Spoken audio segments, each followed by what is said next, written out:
Hey everybody, welcome back to the channel. My name is George Herrera with the Queens Home Team at Keller Williams Realty. In today's video, I wanted to answer a question. What's the first thing I should do if I want to buy a home or a property in Queens, New York?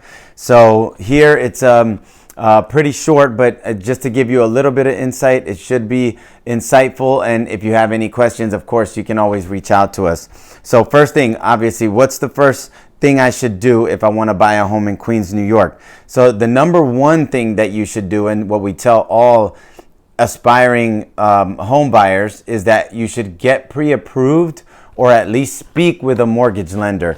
Even if you're not fully prepared, it doesn't hurt to speak with a mortgage lender. So for example, my wife and I, before we bought our first property, we actually met with a lender 2 years before so that we could find out if we could get pre-approved, and we weren't able to at that time, but the lender actually put us on the path. They told us what we would need to be reporting on our tax returns as far as income. They told us what we would need to save in terms of down payment based on the prices of the area where we were looking. And then in 2 years, we put ourselves on that roadmap. Another one of our team members actually met with somebody about 4 or 5 years before they bought a property. And again, the lender will guide you and they'll tell you what the steps are that you need to take in order to get to be prepared and ready and approved for a mortgage. And that way you can start buying. But really the first thing you should do, and what we tell everyone, is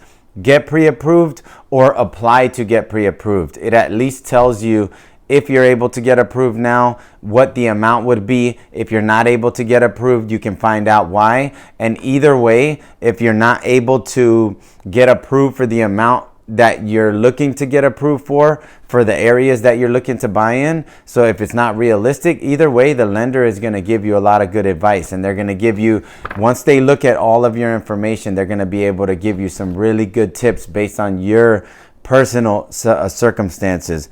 So why does a mortgage approval come first? It clarifies your budget. So without a pre-approval, you're shopping aimlessly. You don't know, right? So the budget actually is your starting point.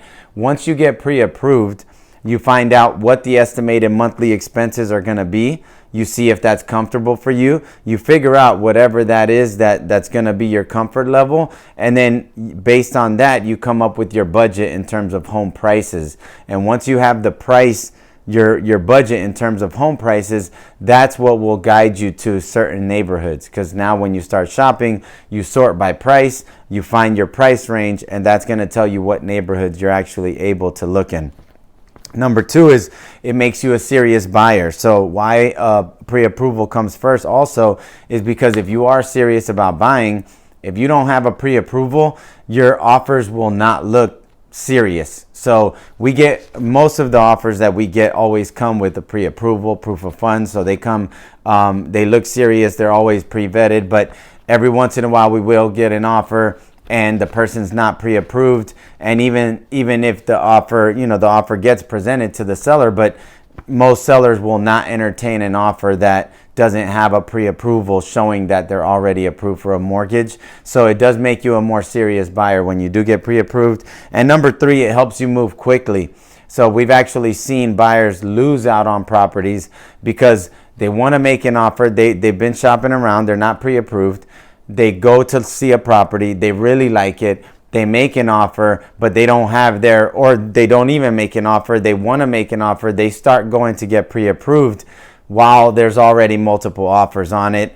By the time they get their pre-approval and get the offer in, it's already been accepted. So that happens sometimes where you can lose out on a property if you don't move quick enough. So that's why it's also good to get pre-approved as a first step. And even if you aren't ready right now, like I said, talking to a lender is never a bad idea. They'll go through the full pre-approval process, submit all your documents, just so you can get an idea of where you stand. And at least that way you can take the steps to be prepared in the future if it's not now. So what you'll need when you get pre-approved, you'll need recent pay stubs and W-2s. If you're a W-2 employee, you'll need bank statements showing your funds, your proof of funds. So that's like wherever you have your down payment, your credit history. So you will need to, your lender is going to ask for your credit history, which they'll do their own credit pull.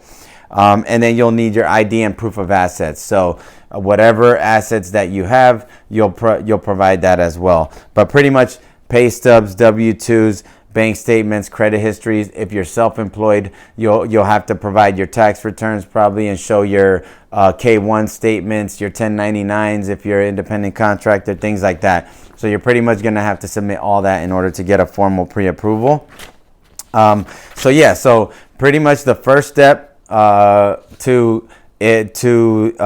first thing you should do if you want to buy a property in Queens is speak with a mortgage lender. Go through the process. I advise go through the full pre-approval process. If you don't get approved, you can talk to the lender and find out why. If you do get approved, but it's not at the amount that you like, again, you can find out why and what you would need to do in order to get approved for a higher amount. These are all things you can discuss with the lender, and then they'll put you on the path to being prepared to buy a property, whether it's now or in the future. And like I said, it can be years in the future, but it gives you a roadmap to follow. If you need some recommendations for some good local lenders, we do have people that we work with, and they're all super experienced, they're friendly, they're patient, they're easygoing, and they always give really good advice. So feel free to drop us a line or message us through our website, queenshometeam.com/help, and we'd be happy to send over any referrals that we have. All right, thanks as always for tuning in, y'all. Stay tuned for the next episode. Take care and have a great day.